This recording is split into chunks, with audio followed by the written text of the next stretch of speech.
Good evening and welcome to budding teachers guide. LT teaching aptitude के बाकी topic करने से पहले एक प्रैक्टिस सेट डिस्कस कर लेते हैं। टीचिंग एप्टीट्यूड सेक्शन का ये एक प्रैक्टिस सेट है, मॉडल पेपर नहीं है। इस प्रैक्टिस सेट का लेवल इजी है और एलटी के अलावा बाकी सारे टीचिंग एग्ज़ाम के लिए इम्पॉर्टेंट है। तो चलिए शुरू करते हैं। फर्स्ट क्वेश्चन है, teacher uses visual aid to make learning. एक अध्यापक दृश्य साधनों का उपयोग अध्यापन को निम्नलिखित बनाने के लिए करता है। ऑप्शन है आपके ए सिंपल यानी कि सरल बनाने के लिए, बी क्विकर जल्दी जल्दी वो पाठ ख़त्म करने के लिए और अपना समय बचाने के लिए इसका उपयोग करता है, सी मोर नॉलेज अधिक ज्ञान के लिए, या फिर डी इंटरेस्टिंग पाठ को रुचिकर बनाने के लिए। तो इसका सही उत्तर होगा एक अध्यापक विजुअल एड्स यानी कि दृश्य साधनों का प्रयोग अपने पाठ को रुचिकर बनाने के लिए करता है। Right option is D.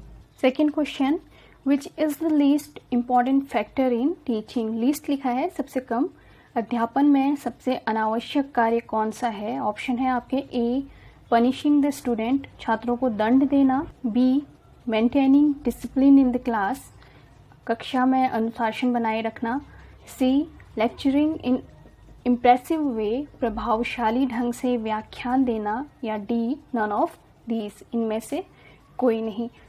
तो इसका सही उत्तर होगा A punishing the student is the least important factor in teaching. Punishing students cause physical and mental pain to the student और इससे उनमें अग्रेशन और फ्रस्ट्रेशन बढ़ता है और ये पढ़ाई से बच्चों को दूर कर सकता है, इसलिए टीचिंग में ये सबसे लीस्ट इम्पॉर्टेंट फैक्टर है। Question number third, a teacher in a classroom should act as a. एक शिक्षक को कक्षा में कार्य करना चाहिए, ए प्रोग्रेसिव रोल प्रगतिशील भूमिका में, बी बॉस रोल बॉस की भूमिका में, सी डेमोक्रेटिक रोल प्रजातांत्रिक भूमिका में, या फिर इनमें से कोई नहीं नन ऑफ दीज। इसका राइट आंसर होगा C teacher in a classroom should act as a democratic role प्रजातांत्रिक भूमिका में एक शिक्षक को कार्य करना चाहिए। Question 4, while teaching a theoretical topic in the class teacher should proceed from. कक्षा में एक सैद्धांतिक विषय पढ़ाने के लिए शिक्षक को निम्न क्रम में पढ़ाना चाहिए।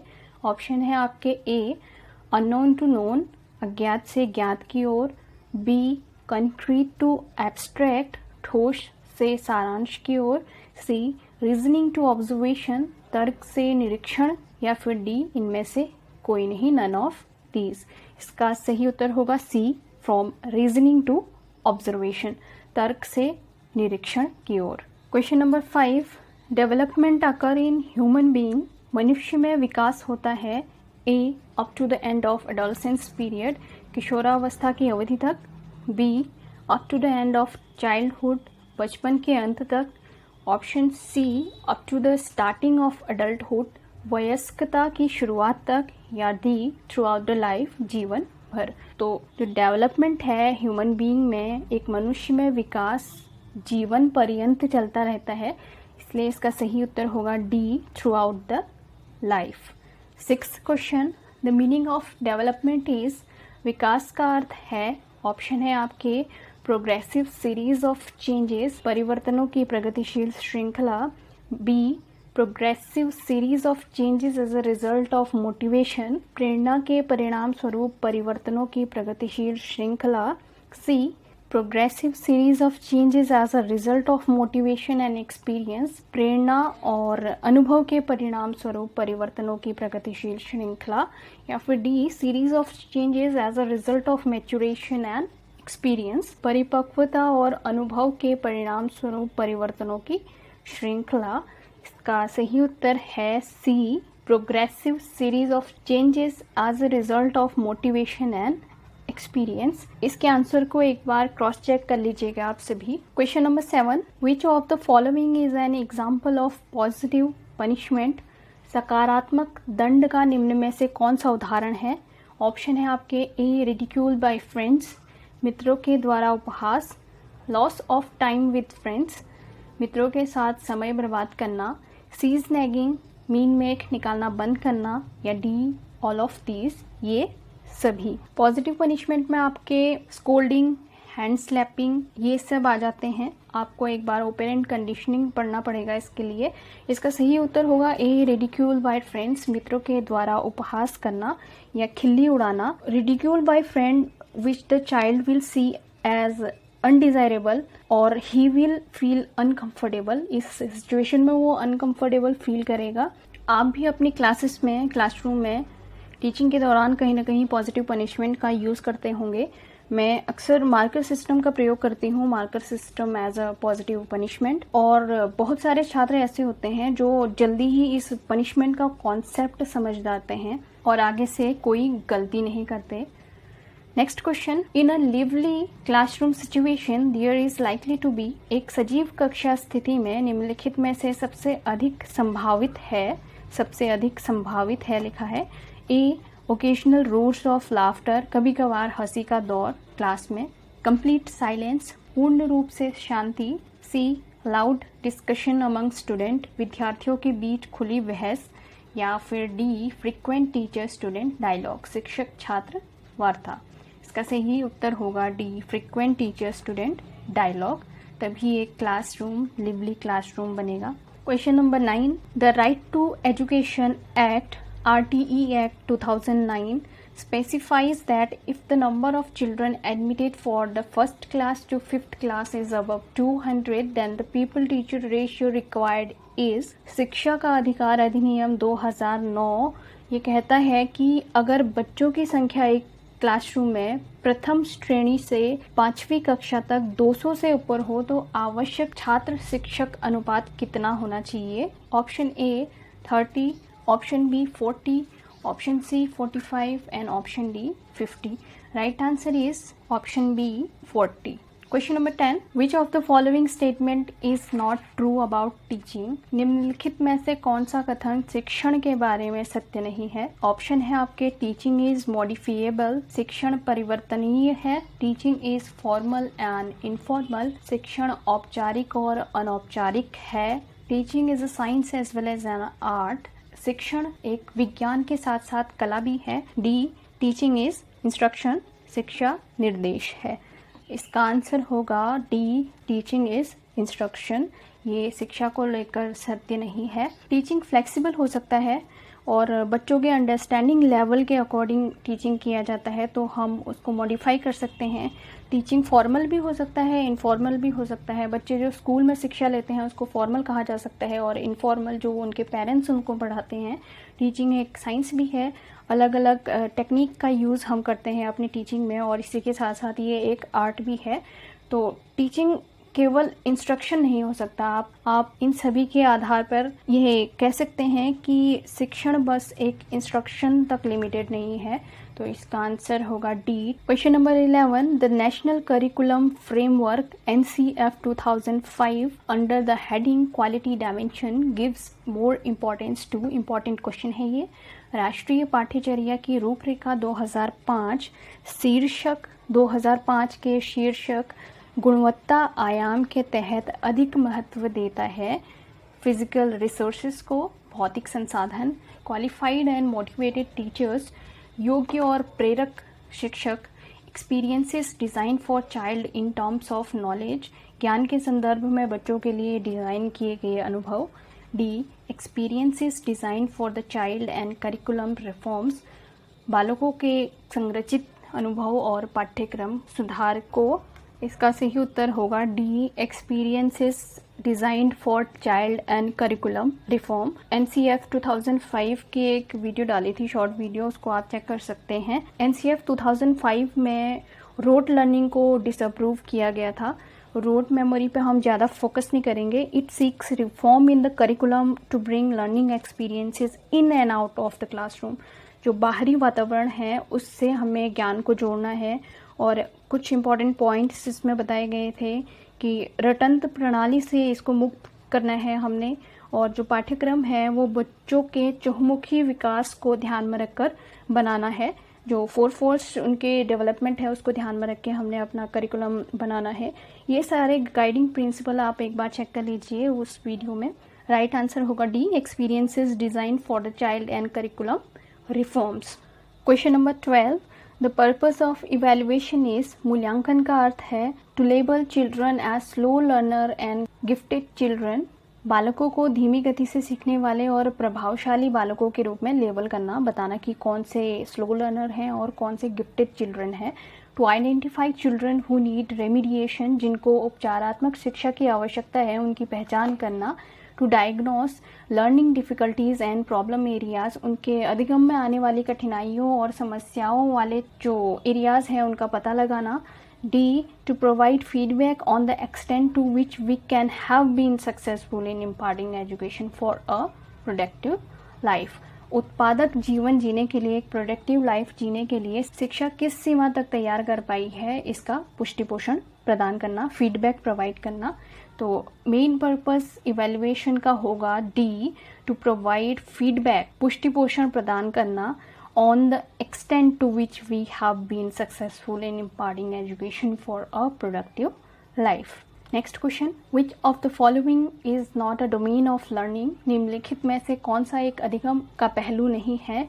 ऑप्शन है आपके cognitive, affective, cognitive and spiritual. इसका आंसर होगा डी, स्पिरिचुअल। ये डोमेन नहीं है लर्निंग का। संज्ञानात्मक, भावात्मक और क्रियात्मक, ये तीनों अधिगम के पहलू हैं। तो इसका सही उत्तर होगा इस क्वेश्चन का D, spiritual.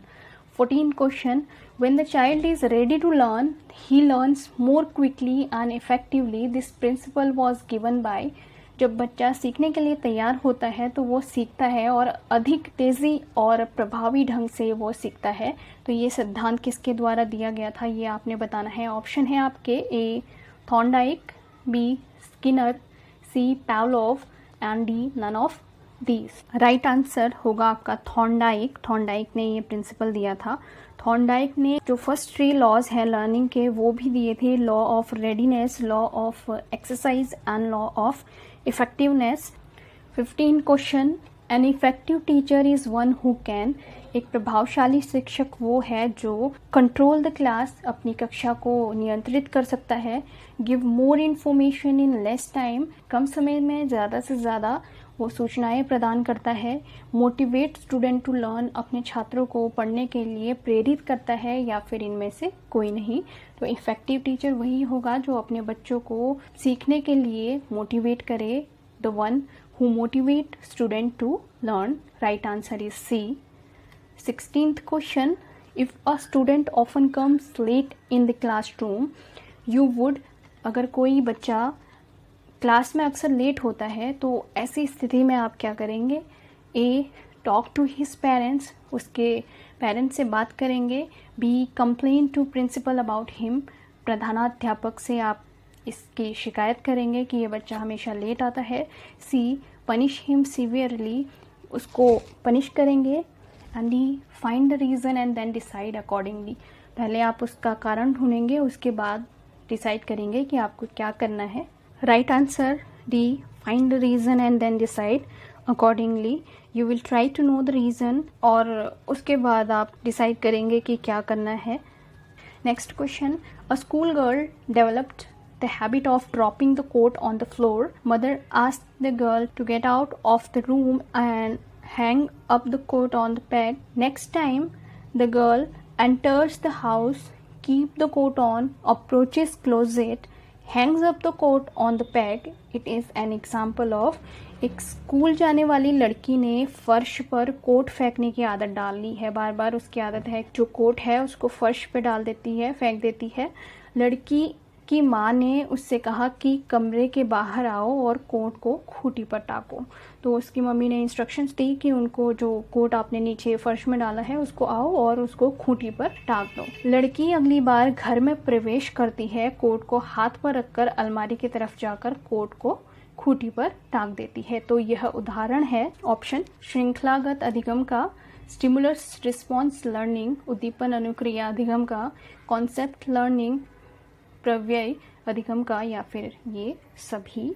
Right answer is B, stimulus response learning. Systematic और डिसिप्लिन तरीके से किया गया कोई कार्य, या हम कहें systematic and discipline learning enhance the personality. Right answer will be stimulus response learning. Question number 18, toy age refers to, खिलौनों की आयु कहा जाता है? ए अर्ली चाइल्डहुड, पूर्व बाल्यावस्था को, बेबीहुड, शैशवावस्था को, ए एंड बी, ए और बी दोनों, या लेटर चाइल्डहुड, उत्तर बाल्यावस्था को। राइट आंसर होगा आपका ए अर्ली चाइल्डहुड को, पूर्व बाल्यावस्था को खिलौनों की आयु भी कहा जाता है। इंपॉर्टेंट क्वेश्चन है ये। नेक्स्ट क्वेश्चन, इड ईगो और super ego is put forth by, इदम, अहम और पराहम का सिद्धांत किसके द्वारा दिया गया था?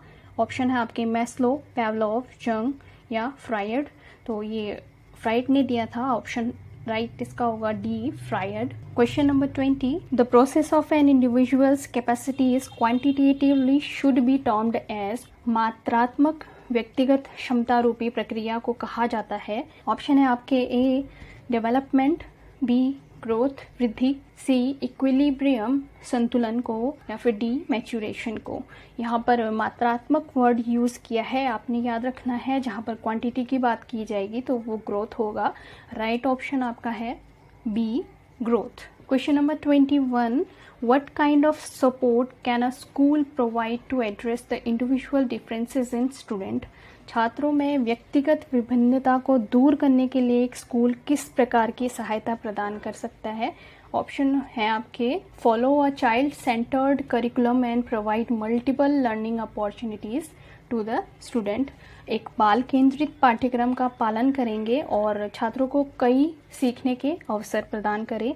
B apply every possible measure to remove the individual difference in student. छात्रों में व्यक्तिगत मतभेद को दूर करने के लिए हर संभव उपाय लागू करें। C refer slow learners to special school, धीमी शिक्षार्थियों को विशेष स्कूलों में देखें, रेफर करें वहाँ पर उनको।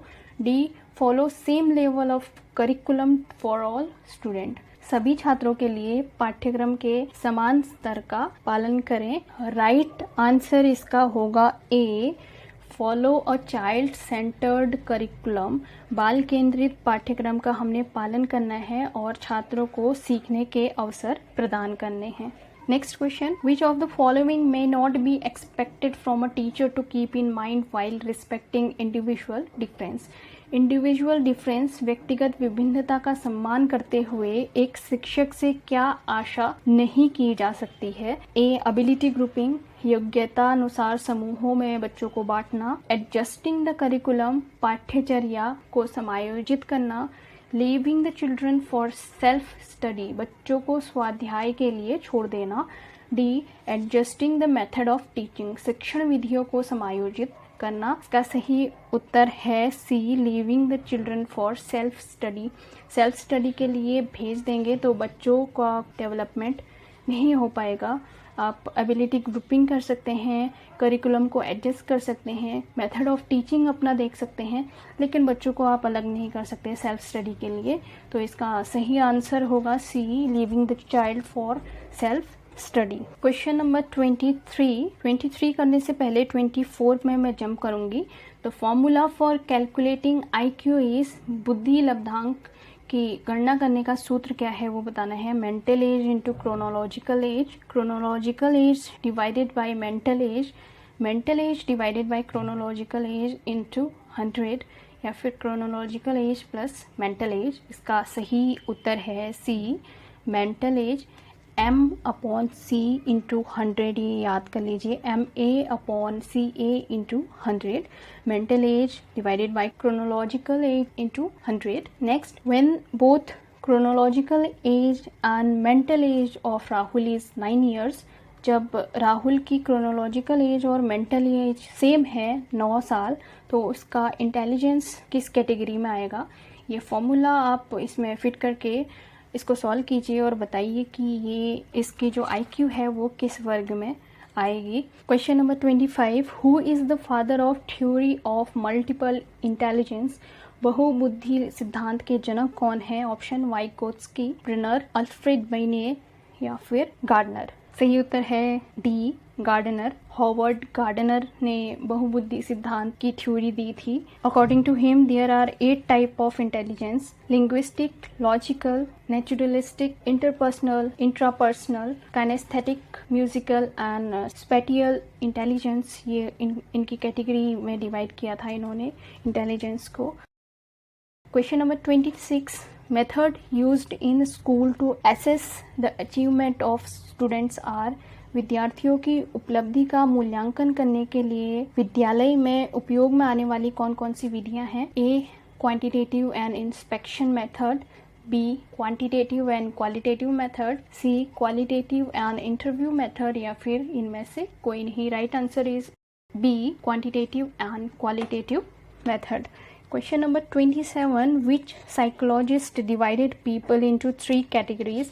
Important question है आपके, ये LT वाले एग्जाम में भी पूछा गया था। Introvert, extrovert and ambivert.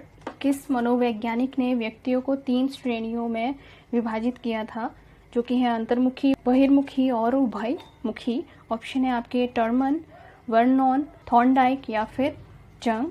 Right answer is D, Jung. Question number 28, the main reason for individual difference is. व्यक्तिगत विभिन्नता का प्रमुख कारण कौन सा है? ऑप्शन हेरिडिटी, वंशानुक्रम, एज, आयु, इन्वायरमेंट, आपका वातावरण, या फिर ये सभी। तो इंडिविजुअल डिफरेंस में इन सभी का रोल होता है, हेरिडिटी, एज और इन्वायरमेंट का। राइट आंसर आपका होगा ये सभी। Question number 29, Rohan of class 7 learns the initial lesson at a fast pace, but gradually his learning speed slows down. A time comes that he is unable to learn even after trying so much. This is the process. कक्षा 7 का रोहन जो प्रारंभिक पाठ हैं उसको तो तीव्र गति से सीखता है, लेकिन धीरे धीरे उसके सीखने की गति कम हो जाती है और एक समय ऐसा आता है कि कितने भी वो कोशिश कर ले फिर भी अधिक नहीं सीख पाता है। तो यह प्रक्रिया है परसेप्शन, प्रत्यक्षण, माइंडसेट, उसकी मानसिकता, लर्निंग प्लेट्यूज, अधिगम पठार, या फिर लर्निंग बैरियर, अधिगम अवरोध। आंसर होगा सी, लर्निंग प्लेट्यूज। अधिगम का पठार, इसमें सीखने की अवस्था में उन्नति रुक जाती है और अधिकतम वक्र ऊपर चढ़ने के स्थान पर समांतर चलने लगते हैं, मतलब वो बराबर चलने लगता है ऊपर, और अधिक देरी तक कोई इसमें प्रगति नहीं दिखाई देती, कोई इम्प्रूवमेंट नहीं होती है, तो इसको हम अधिगम पठार कहते हैं। ये कई कारणों से हो सकता है, शारीरिक क्षमता, मानसिक क्षमता, या फिर किसी प्रकार की थकान हो गया, सिरदर्द हो गया, ज्ञान अवरोध हो गया, कई कारण इसके हो सकते हैं। इस टॉपिक को डिटेल में बाद में डिस्कस करेंगे।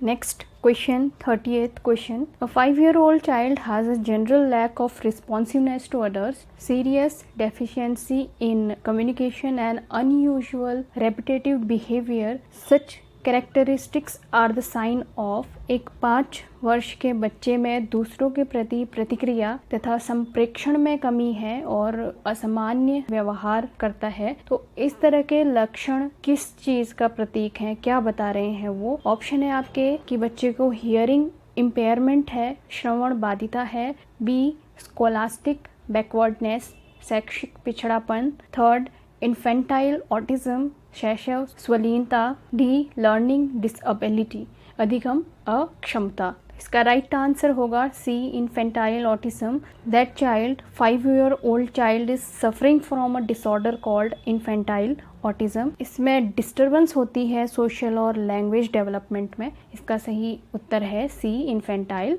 ऑटिज्म। तो ये था प्रैक्टिस सेट 1। सारे क्वेश्चन इंपॉर्टेंट है। नेक्स्ट वीडियो में बाकी प्रैक्टिस सेट डिस्कस करेंगे और जो टॉपिक बच गए हैं इंपॉर्टेंट टॉपिक उनको हम डिस्कस करेंगे। आज की इस वीडियो में इतना ही। धन्यवाद।